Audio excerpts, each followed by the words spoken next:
तो एक बार फिर से स्वागत है हमारे सोनी टेक एंड एडू के चैनल पर। इस सीरीज में हम लोग बात कर रहे थे क्लास 10th के केमिस्ट्री क्लास के बारे में, जो कि पहला क्लास आप लोगों का था रासायनिक अभिक्रिया एवं समीकरण से, जिसमें हम लोग बहुत अच्छी प्रकार से रासायनिक समीकरण किसे कहते हैं इसके बारे में हम लोग बहुत अच्छी प्रकार से जान गए थे।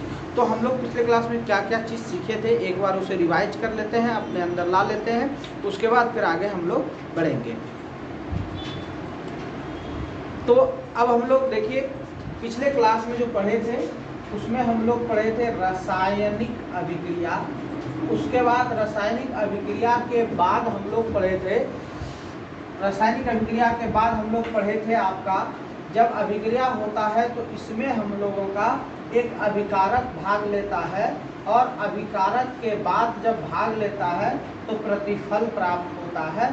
इसमें हम लोग तत्व के बारे में भी जान गए थे, यौगिक के बारे में भी जान गए थे। ये सब हम लोगों का इसमें यानी कि पदार्थ जो है हमारे तत्व और यौगिक से मिलकर के बनता है, ये भी हम लोग सीखे थे। और रसायन क्या होता है हम लोग इसको भी जाने थे। तो हम लोग इसके बाद जब रासायनिक अभिक्रिया होती है तो इसकी विशेषताएं क्या होती है इसके बारे में भी हम लोग जान गए थे। तो इतना हम लोग उस क्लास में सीखे थे।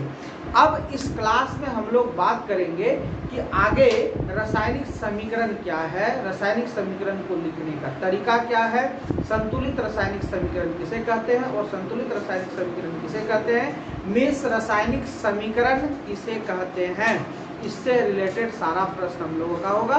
फिर हम लोग इसमें आगे के लिए डील करेंगे। चलिए तो हम लोग बात करते हैं रासायनिक समीकरण।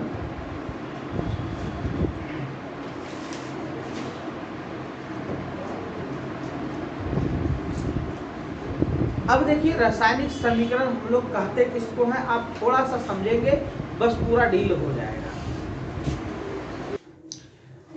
तो अब इसमें हम लोग रासायनिक समीकरण पर बात करते हैं। तो हम लोग रासायनिक समीकरण को एकदम इसके आधार पर समीकरण का परिभाषा निकालेंगे कि आप लोगों को दिक्कत नहीं होगा। रासायनिक समीकरण सबसे पहले रसायन आपको पता है कि कौन है, निर्जीव पदार्थों का समूह और उसका गुणधर्म। तो रासायनिक अभिक्रिया जब आया था तो अभिक्रिया में हम लोगों ने लिखा था H2 + Cl2, इसका निष्कर्ष निकला था 2HCl, ये निकला था।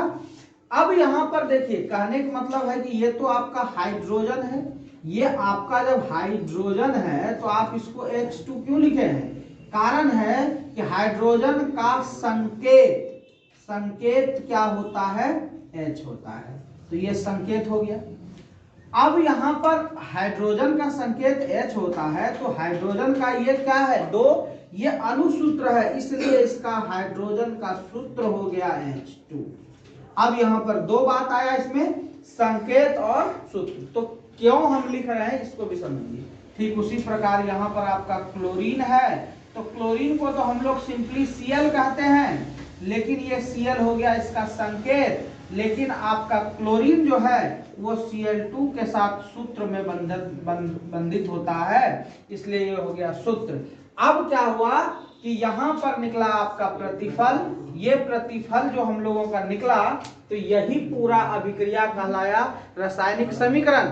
तो अब हम लोग कहेंगे क्या, रासायनिक अभिक्रिया के दौरान भाग लेने वाले क्या तत्वों के संकेतों एवं सूत्रों के समूह को लिखने के तरीका को रासायनिक समीकरण कहते हैं। ये हो गया आपका रासायनिक समीकरण। इसी में और भी सजा करके आप यह कह सकते हैं कि रासायनिक अभिक्रिया में सूत्रों और संकेतों की मदद से संक्षिप्त निरूपण रासायनिक समीकरण कहलाता है।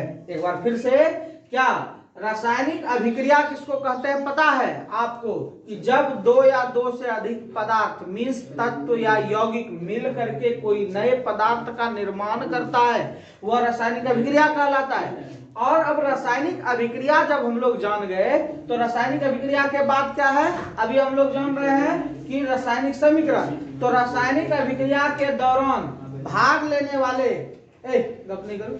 रासायनिक अभिक्रिया के दौरान भाग लेने वाले तत्वों का संकेत एवं सूत्रों का संक्षिप्त निरूपण। ये संक्षिप्त निरूपण है। हम इसको हाइड्रोजन प्लस क्लोरीन भी लिख सकते थे, हाइड्रोजन लिख करके 2 भी लिख सकते थे, लेकिन नहीं, इसका ये संक्षिप्त निरूपण है क्योंकि इसका सूत्र है। तो H2 + Cl2 अभिक्रिया के दौरान निकाला 2HCl। तो एक बार फिर से रासायनिक समीकरण को समझते हैं कि रासायनिक अभिक्रिया के दौरान भाग लेने वाले तत्वों का सूत्रों और संकेतों या संकेतों और सूत्रों का संक्षिप्त निरूपण रासायनिक समीकरण कहलाता है। एक बार फिर से, रासायनिक अभिक्रिया के दौरान भाग लेने वाले तत्वों का संकेत एवं सूत्रों का निरूपण, संक्षिप्त निरूपण रासायनिक समीकरण कहलाती है।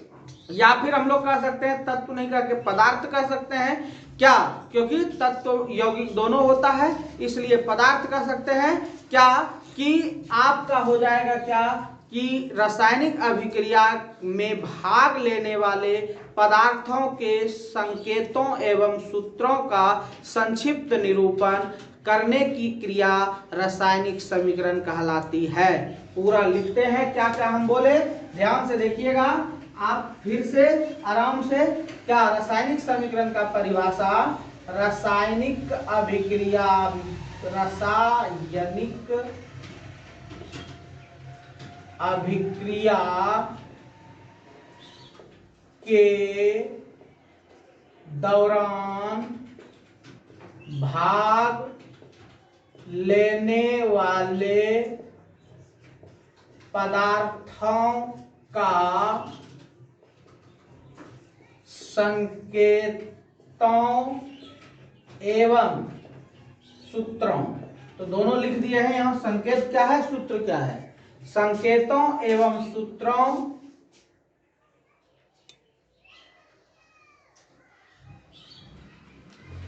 संकेतों एवं सूत्रों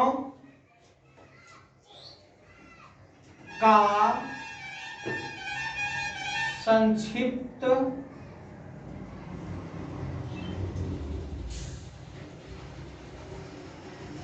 विवरण रासायनिक समीकरण कहलाता है।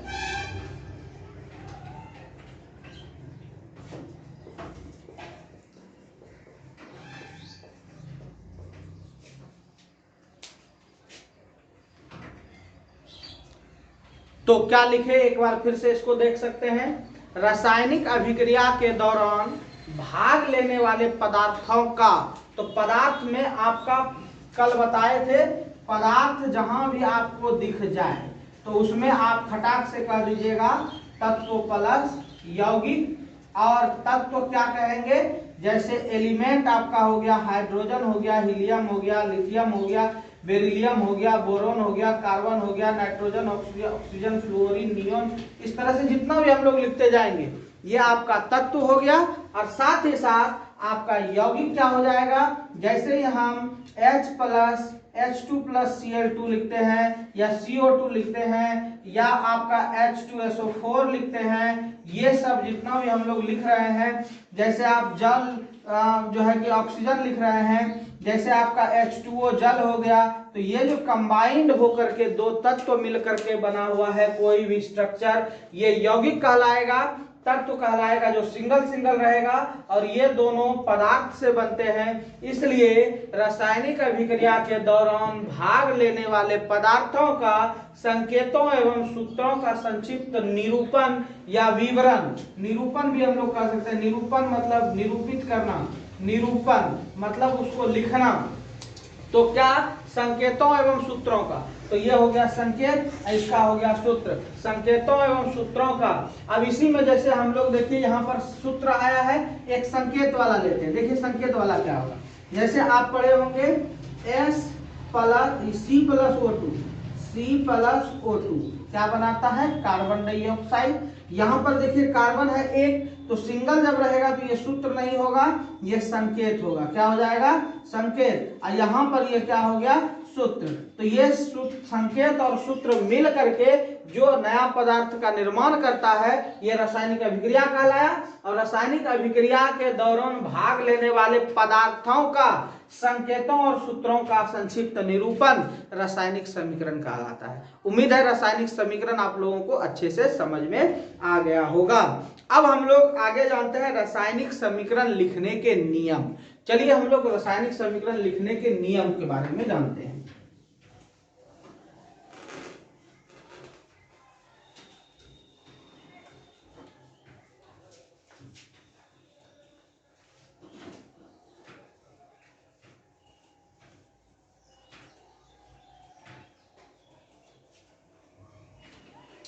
तो रासायनिक समीकरण को लिखने के कुछ नियम है, उसको हम लोग समझते हैं। तो देखिए सबसे पहले हम लोग रासायनिक समीकरण कहेंगे किसको, अभी हम लोग सीख गए। अब लिखने का तरीका देखिए क्या कहता है कि रासायनिक अभिक्रिया के दौरान पदार्थ का संकेत और सूत्र ये कहता है। तो रासायनिक अभिक्रिया अभी हम लोग किसको कहे थे, अभिक्रिया पर बात कीजिए।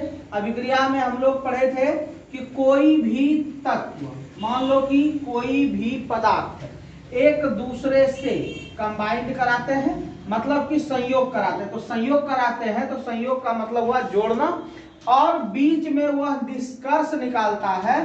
तो मान लिया जाए कि ए और बी को जोड़ेंगे तो वह सी प्लस डी हो जाए, मीन्स उससे टूट टूट कर कुछ निकल जाए, अलग अलग बन जाए। यही हम लोगों का जो है कि हो गया आपका यहाँ पर अभिक्रिया। ठीक है, जैसे एक साधारण सा एग्जांपल हम लोग लेते हैं। जैसे हम लोग ये चूना और पानी, इसमें कुछ नहीं है, इसको मिला दिए तो चूना पानी मिलने के बाद एक तो घोल तो बनेगा ही, और घोल के बाद उससे कुछ वाष्प निकलता है जिसको हम लोग उष्मा कहते हैं। तो यह हीट हो जाता है। तो ये देखिए दो अलग अलग हो गया।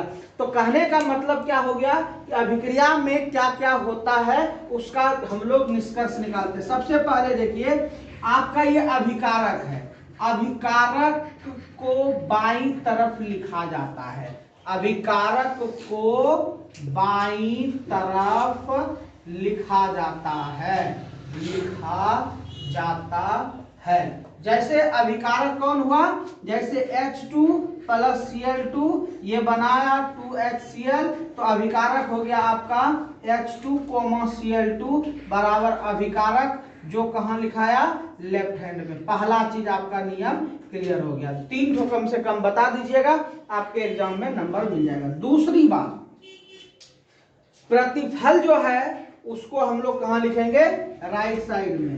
प्रतिफल को दाईं तरफ लिखी जाती है। तो ये आपका प्रतिफल हो गया।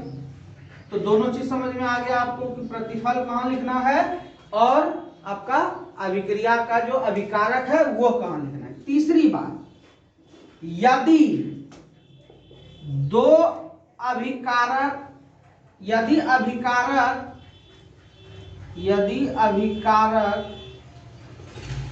दो पदार्थ में हो तो दोनों के बीच जोड़ दिया जाता है, दोनों के बीच जोड़ का चिन्ह दिया जाता है। तो जोड़ का चिन्ह देना ही है। जैसे मान लो कि कोई एक पदार्थ है, वो दूसरे पदार्थ के साथ अभिक्रिया किया, तो अभिकारक के रूप में, अभिकारक बता दिए थे कल कि बाएं तरफ वाले को अभिकारक कहते हैं, दाएं तरफ वाले को प्रतिफल कहते हैं।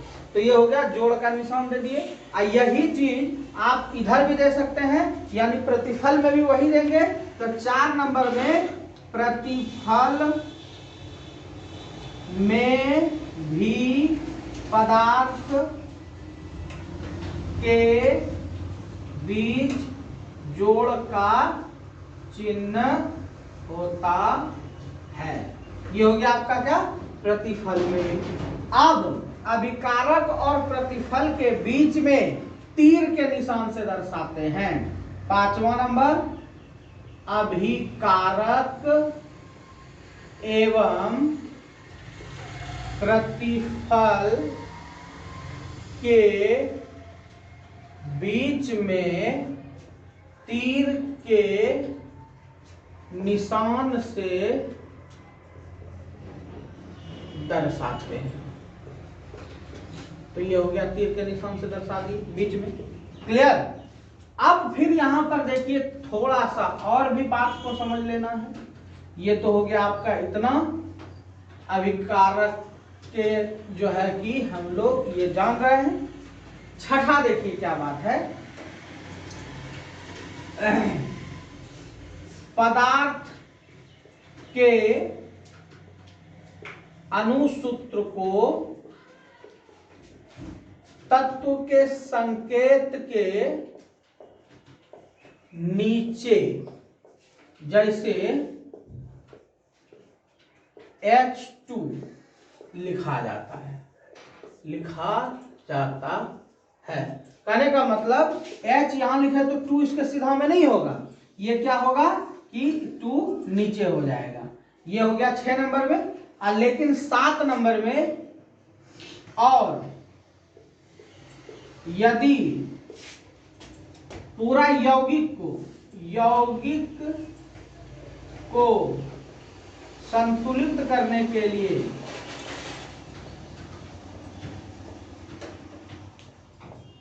गुणांक आगे लिखना होता है, गुणांक आगे लिखना होता है। अब गुणांक क्या हुआ, जैसे देखिए यहां पे लिखा हुआ है, ये देखिए यही वाला को देख लो, H2Cl2, ये आपका क्या हो गया 2HCl। ये देखिए आपका ये HCl जो हो गया ये यौगिक हो गया, और ये आपका क्या है 2 गुणांक है। क्या है, गुणांक है। तो ये इसका गुणांक इसके आगे लग गया। हाइड्रोजन में जो 2 नीचे है, ये 6 नंबर में लिखे, अनुसूत्रों के तत्व के नीचे लिखी जाती है। अभिकारक एवं प्रतिफल के बीच तीर दिया जाता है, सही बात है। उसके बाद प्रतिफल के बीच में पदार्थ का जोड़ चिन्ह दिया जाता है, जोड़ चिन्ह दे दिए हैं। फिर यदि अभिकारक 2 पदार्थों के बीच, तो ये अभिकारक में भी और प्रतिफल में इसमें नहीं है, लेकिन जिसमें रहेगा उसमें होगा। उसके बाद अभिकारक को बाईं तरफ लिखा जाता है, यह आपका अभिकारक है, ये बाईं तरफ हो गया, प्रतिफल को दाईं तरफ लिखी जाती है। ये कुछ नियम था हमारा रासायनिक समीकरण को लिखने का। तो आज के क्लास में हम लोगों ने जाना रासायनिक समीकरण की परिभाषा को और रासायनिक समीकरण को कैसे लिखा जाता है। आइए अब हम लोग जानते हैं कि रासायनिक समीकरण के प्रकार क्या है। तो रासायनिक समीकरण का प्रकार हम लोग जानते हैं। तो रासायनिक समीकरण 2 प्रकार के होते हैं, एक होता है संतुलित रासायनिक समीकरण और एक होता है असंतुलित रासायनिक समीकरण। आइए कुछ चर्चा इस पर करते हैं, कल इसको डिटेल से करेंगे, क्योंकि क्लास 10th में पहला चैप्टर का पहला इंपॉर्टेंट क्वेश्चन यही होता है कि समीकरण को संतुलित करें। बाकी इसका ऑब्जेक्टिव डील होगा, फिर आगे जब क्लास खत्म हो जाएगी हमारा ये पहला चैप्टर, तो फिर आपको ऑब्जेक्टिव एक ऑब्जेक्टिव आपको डील कराया जाएगा। तो देखिए हम लोग पढ़ेंगे अब प्रकार। तो प्रकार में पहला होगा संतुलित रासायनिक समीकरण,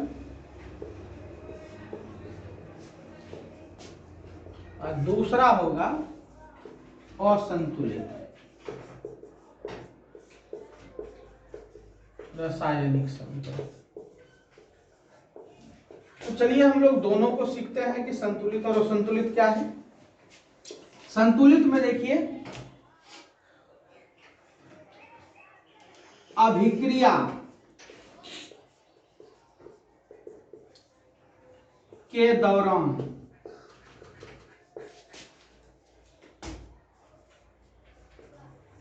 अनुसूत्र बाएं तरफ और दाएं तरफ पदार्थों का समान होना चाहिए, पदार्थों का समान होना चाहिए। ये हो गया आपका ऊपर वाले में, और इसमें बस थोड़ा सा क्या कि नहीं होनी चाहिए। अभिक्रिया के दौरान अनुसूत्र बाएं तरफ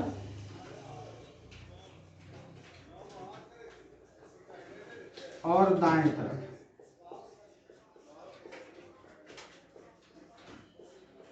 पदार्थों का असमान होना।